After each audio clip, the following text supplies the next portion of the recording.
Hi, and welcome to Tutorial 8, Formulation Mode. This tutorial will show you how to use Formulation Mode for creating custom mixes and reporting the chemical composition of a mix. As you view this tutorial, you may want to pause the video so that you can follow along on your computer, and you can always watch this tutorial again until you are comfortable with the topics that are covered. For more information on anything you see here, please visit our website, www.NittanyCow.com. Formulation mode functions exactly as any other ration in NittanyCow, except all calculations involving the impact of digestion are removed, so that only the chemical composition of the formulation is reported. Specifically, the impact of digestion on amino acids, starches, and sugars are removed.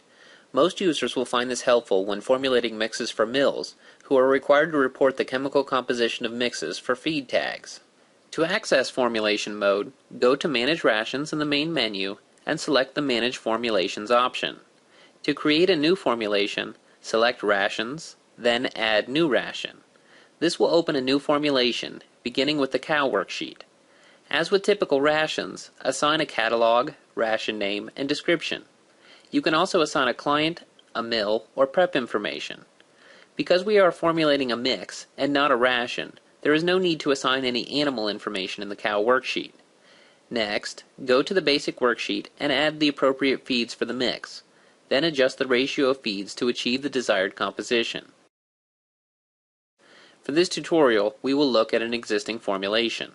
Now that the formulation is finalized, create a mix of the feeds as we saw in Tutorial 3. To make this mix available for rations, save the mix to user or mill feeds. You can also create reports as you would for any other ration. To meet state requirements, you may wish to select the report concentrations on an as-fed basis option. This concludes Tutorial 8. For more information, please consult the NittanyCow help file and other NittanyCow tutorials, or contact NittanyCow customer support to ask more questions.